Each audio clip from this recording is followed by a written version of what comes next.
Salam Manente Squad, kali ini gue bakal sedikit mereview tenda tarp tent Kalahari satu orang, kapasitas satu orang. Ini tenda sebenarnya bukan milik gue minjem. Tapi sudah hampir 3-4 kali gue memakai tenda ini. Makanya gue pengen sedikit review apa yang gue rasain. Biasanya gue pakai tenda itu tenda dari Array atau Eiger dengan kapasitas 2 atau 3 orang.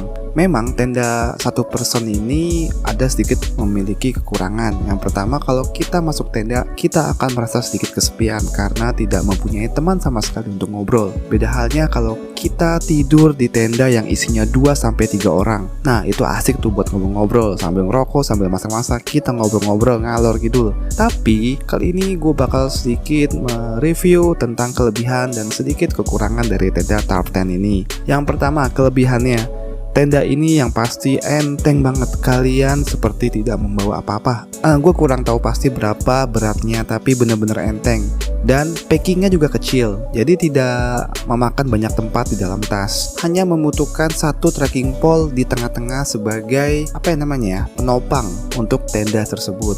Jadi benar-benar enteng dan enteng. Terus bagaimana ketahanan daya cuacanya? Terus kalau kena badai gimana? Ini bisa gua jawab. Kemarin ketika gua naik Gunung Gede itu sekitar jam 6 sore sampai jam 8 malam, itu anginnya di Surya Kencana kencang banget. Itu terlihat ketika gua di dalam tenda, itu tendanya goyangnya kencang banget, dan suara tenda teman-teman gua juga terasa suaranya, kedengeran suaranya. Tapi dengan kencangnya angin di luar itu sama sekali tidak berefek sama kekuatan tenda. Tenda kuat berdiri kokoh. Terus dingin gimana?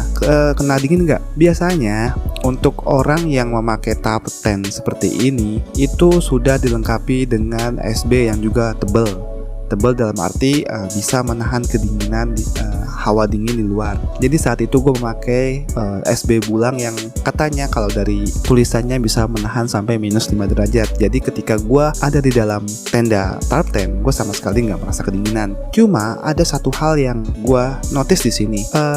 Ketika gue disuruhkan itu tidak terjadi hujan, tapi ketika jam 3 pagi itu embun itu menempel di tenda. Jadi terkadang menetes ke dalam.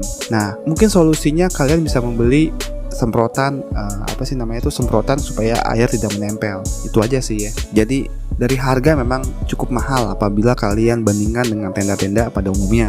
Dengan harga segitu biasanya kalian sudah bisa memiliki tenda ukuran 2-3 orang. Kembali lagi ke kalian, apabila ingin merasakan sensasi tidur satu orang di dalam tenda dan tidak merasakan beban yang berat ketika membawa tenda, kalian bisa memiliki tenda ini. Oke, sekian review jujur dari gua. Salam Manente Squad.